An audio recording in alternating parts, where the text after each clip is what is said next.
پانی پرن سہیلیاں تے رنگا رنگ کڑے، پریا اسی دا جانیے جس دا ایمان پر خاتمے کے جو وظائف ہیں ان میں سے ایک وظیفہ محبت اولیاء ہے۔ یہ بات بھی تفریح الخاطر میں ہے کہ برہان پور میں ایک ہندو تھا، وہ حضور غوث اعظم رضی اللہ تعالیٰ عنہ سے محبت رکھتا تھا، فوت ہو گیا۔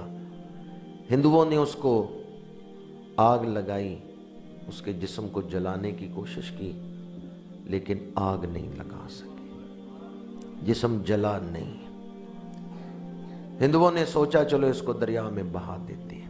جب اس کے جسم کو وہ جلا نہیں سکے تو انہوں نے اس ہندو کو آگ میں اس میں دریا میں بہا دیا۔ آگ میں تو جلا نہیں سکے۔ جب انہوں نے دریا میں بہا دیا،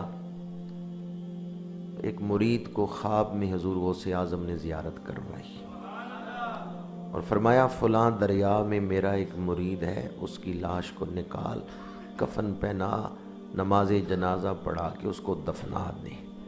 ہندوؤں کو نہیں پتا پر اس نے مرنے سے پہلے کلمہ پڑھ لیا۔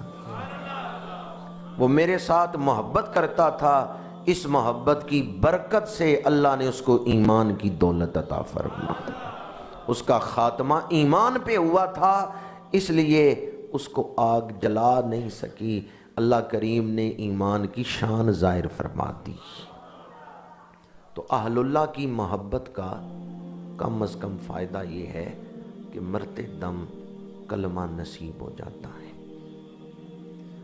میں نے جو آیت مبارکہ تلاوت کی، اس میں معیت صالحین کا ذکر تو تیسرے نمبر پر ہے، لیکن اس سے پہلے ارشاد فرمایا اتقوا اللہ، اللہ سے ڈرو۔ اب جس کے دل میں ڈر آئے گا نا، وہی پھر سچوں کی محفل تلاش کرے گا، وہی پھر اولیاء کی محفل کو تلاش کرے گا۔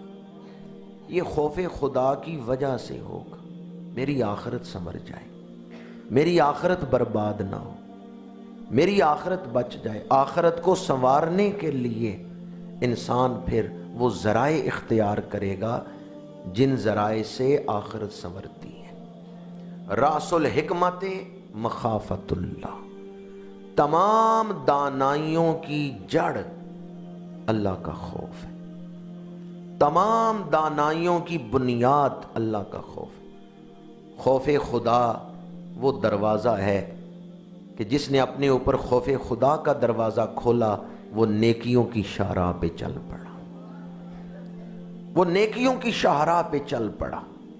اور جس نے اپنے اوپر خوف خدا کا دروازہ بند کر دیا، وہ بے باک ہو گیا، گناہوں کے راستے پہ چل پڑا۔ اللہ تعالیٰ اس لائق ہے کہ اسے ڈرا جائے، اس کا خوف اپنایا جائے۔ اکثر میں آپ کے سامنے تقدیر کے حوالے سے، بلکہ شاید پچھلے جمعۃ المبارک پہ بھی میں نے تقدیر کے حوالے سے گفتگو کی تھی، تو ایک قسم ہے تقدیر معلق، اس کی تشریح میں مفسرین نے لکھا ہے کہ بندہ خوف اپناتا ہے نا تو اللہ تعالیٰ اس کے لیے راستے آسان فرما دیتا ہے۔ ماں باپ کے ساتھ نیکی کرتا ہے، اللہ اس کے لیے راستے آسان فرما دیتا ہے، اس کی دعا کو قبول کر لیتا ہے۔ تو اس سے پتہ چلتا ہے کہ جیسا آپ رویہ اختیار کریں گے، آپ کا مستقبل اسی طرح سنورتا جائے گا۔ بڑی حد تک اللہ تعالیٰ نے انسان کا مستقبل اس کے ہاتھ میں دیا ہے۔ کچھ امور ایسے ہیں جن میں تقدیر مبرم ہے، وہاں انسان کو کوئی اختیار نہیں، لیکن کچھ امور ایسے ہیں جن میں اللہ تعالیٰ نے انسان کو اختیار دیا ہے۔ اور دوبارہ عرض کر رہا ہوں کہ بڑی حد تک اللہ نے انسان کا مستقبل اس کے ہاتھ میں دیا۔ کوئی چور بننا چاہے چور بھی بن سکتا ہے، کوئی تہجد گزار بننا چاہے تہجد گزار بھی بن سکتا ہے۔ آپ اپنے سینے میں جھانکیں، آپ کا ارادہ کیا ہے، آپ کی منزل کیا ہے، آپ کی خواہش کیا ہے، آپ کا مقصد کیا ہے۔ آپ صرف اپنی خواہشات کے پجاری ہیں؟ افرائیت من اتخذ الہہ ہواہ، قرآن کہتا ہے اس شخص کو آپ نے دیکھا ہے جس نے اپنی خواہشات کو ہی اپنا خدا بنا لیا۔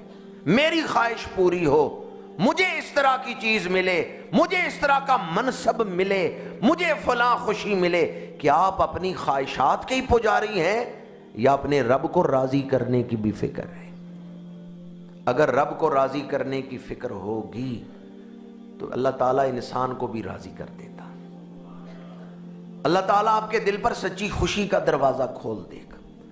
اور اگر آپ اپنے آپ کو راضی کرنے کی فکر کریں، میرا من راضی ہونا چاہیے، رب راضی ہو یا نہ ہو، تو پھر شیطان آپ کو گناہوں کے راستے پہ چلائے گا. اتقوا اللہ، اللہ سے ڈرو. آپ کیا سمجھتے ہیں کہ ہم جس معاشرے میں جی رہے ہیں، اس معاشرے میں جو واقعات پیش آ رہے ہیں، ان لوگوں میں خدا کا خوف ہے؟ چند لوگ ہی بولے ہیں. بات آپ کو سمجھ آئی ہے؟ آپ سے ہی پوچھ رہا ہوں. میرے آقا کریم نے فرمایا المسلم من سلم المسلمون من لسانہ و یدہ. مسلمان وہ ہے جس کی زبان اور ہاتھ سے دوسرے مسلمان. تو ہمارے ہاں جو واقعات پیش آ رہے ہیں، بعض لوگ اپنا اپنا دفاع کر رہے ہیں. وہ کہتے ہیں سفید کوٹ والے غلط تھے، وہ کہتے ہیں کالے کوٹ والے غلط تھے. میں تو کہتا ہوں دونوں ہی ٹھیک ہوں گے. ہارا کوئی بھی نہیں، نہ سفید کوٹ والے ہارے ہیں نہ کالے کوٹ والے ہارے ہیں. ہار تو پاکستانی قوم گئی. بدنام تو دنیا میں پاکستان ہو رہا ہے. نہ سفید کوٹ والوں کی کوئی بےزتی ہوئی، نہ کالے کوٹ والوں کی کوئی بےزتی ہوئی. سارے اپنی عزت کے دفاع کے لیے لڑ رہے ہیں. بے عزت تو پاکستان ہو رہا ہے. المسلم من سلم المسلمون من لسانہ و یدہ. فرمایا مسلمان وہ ہے جس کی زبان اور ہاتھ سے دوسرے مسلمان محفوظ. رات سونے سے پہلے اپنا تجزیہ کریں. آج میری زبان سے کسی کو نقصان تو نہیں پہنچا، آج میرے ہاتھ سے کسی کو نقصان تو نہیں پہنچا. جج فیصلہ لکھتا ہے وہ بھی دیکھے میرے ہاتھ نے کوئی غلط قلم تو اٹھا کے غلط فیصلہ تو نہیں لکھ دیا. صحافی بھی سوچیں میرے قلم نے کوئی غلط فیصلہ تو نہیں لکھ دیا. اور آج کل تو ہاتھ کی تشریح میں مجھے یہ بھی کہنا پڑ رہا ہے، پہلے تو اس کی ضرورت نہیں تھی. موبائل چلانے والے بھی یاد رکھیں میرے ہاتھ سے کسی کو نقصان تو نہیں پہنچ. موبائل ہاتھوں سے ہی چلا رہے ہیں. سورہ یاسین کی آیت آپ نے اکثر سنی ہوگی، الیوم نختم علی افواہہم وتکلمنا ایدیہم وتشہد ارجلہم بما کانوا یکسبون. قیامت کے دن منہ بند کر دیے گئے، مہر لگا دی گئی، زبان کو تالا لگا دیا گیا. ہاتھوں سے رب کہے گا بولو دنیا میں کیا کرتے رہے ہو. آج موبائل چلاتے ہوئے یاد رکھیں کل ان ہاتھوں نے بولنا ہے. آج موبائل چلاتے ہوئے یاد رکھیں کل ان ہاتھوں نے بولنا ہے. اور ایک اور مسئلہ بھی عرض کرتا چلوں، بہت کم لوگوں کی اس طرف توجہ ہے. جہاں بھی کوئی واقعہ پیش آتا ہے یا جس کسی محفل میں ہم جاتے ہیں، موبائل پاس ہے تو پوری قوم فوٹوگرافر بن گئی ہے.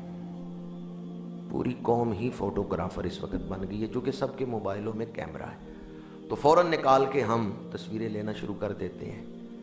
محفل امانت ہے. محفل کیا ہے؟ امانت ہے. اگر آپ نے کسی کی تصویر بنانی ہے اور آگے شیئر کرنی ہے تو اس سے اجازت لینی ہے. اس کی اجازت کے بغیر آپ آگے شیئر کر دیتے ہیں. محفل کیا ہے؟ امانت ہے. دین سیکھنے کا تو ہمیں شوق نہیں. میں کسی محفل میں آپ بیٹھے ہیں، 5-7 آدمی بیٹھے ہیں، کوئی بات ہوتی ہے، وہاں سے سن کے آپ دوسری جگہ کرتے ہیں جس سے کوئی اندیشہ ہے ماحول خراب ہونے کا، تو اس کو کیا کہتے ہیں؟ چغلی کی، غیبت کی ہے، چغلی کی ہے، فلاں محفل کی بات اس میں جا کے کی ہے. تو یہ موبائل کے ذریعے کیا کر رہے ہیں آپ؟ موبائل کے ذریعے آپ کیا کر رہے ہیں؟ محفل امانت ہے. اگر آپ نے کسی کی ریکارڈنگ کر کے اس کو آگے شیئر کرنا ہے تو اسے اجازت تو لیں. ہمارے ہاں اس طرف بالکل دھیان نہیں. ہم یہ سمجھتے ہیں میرا حق ہے کہ میں جس کی چاہے ریکارڈنگ کر کو اس کو فیس بک پہ ڈال دوں. اتقوا اللہ، فرمایا اللہ سے ڈرو. ما یلفظ من قول الا لدیہ رقیب عتید. ایک دن آئے گا، ایک دن آ رہا ہے، قیامت کا دن جس دن جو لفظ زبان سے بولے ہیں ان کا جواب دینا ہو، ان ہاتھوں نے جو کیا ہے ان کا جواب دینا ہوگا۔ میرے آقا کریم نے ارشاد فرمایا دوسری حدیث پاک، تم مجھے 2 چیزوں کی ضمانت دو، میں تمہیں جنت کی ضمانت دیتا ہوں۔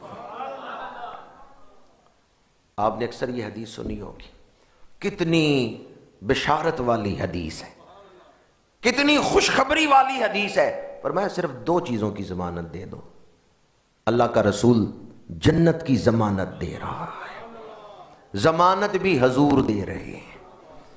دشمن بھی کہتے ہیں کہ ہمیں ان کی زبان پر اعتبار ہے، یہ صادق ہیں، یہ امین ہیں۔ میرے آقا کریم ضمانت کیا دے رہے ہیں؟ فرمایا میں تمہیں جنت کی ضمانت دیتا ہوں، تم جنتی ہو، مجھے 2 چیزوں کی ضمانت دے دو، ایک زبان کا استعمال، ایک شرم کا، نہ زبان سے غلط لفظ نکالو گے اور نہ ہی تم بے حیائی کو اپناؤ گے۔ حدیث آپ نے اکثر سنی ہوگی، حیا اور زبان کا درست استعمال، ان 2 چیزوں کی ضمانت دو، میں تمہیں جنت کی ضمانت دیتا ہوں۔ یہ حضور کی حدیث آپ نے سن لی، میں نے سنا دی، میں ہوکا دے رہا ہوں یہ حدیث پڑھ کے، میں یہ حدیث سنا کے ہوکا دے رہا ہوں۔ آپ میں سے کوئی ہے جو ضمانت دے کہ یہ انشاءاللہ میں اپنی زبان اور شرمگاہ کو شریعت کے مطابق استعمال کروں گا؟ ہاتھ نہیں کھڑے کروانا چاہتا، صرف آپ کے دل پہ دستک دینا چاہتا ہوں۔ حضور ضمانت مانگ رہے ہیں کہ تم ضمانت دو۔ میری حیثیت ایک ڈاکیے کی جو حدیث کی کتاب سے حدیث پڑھ کے آپ کو سنا رہا ہے اور حدیث کا ہوکا دے رہا ہے کوئی جو آج ضمانت دے؟ سوچ لیں آپ کس چیز کی ضمانت دے رہے ہیں۔ غیبت نہیں کریں گے، جھوٹ نہیں بولیں گے، چغلی نہیں کریں گے، کسی کی عزت کو خراب کرنے والا جملہ جس سے کسی کی عزت برباد ہو وہ جملہ نہیں بولیں۔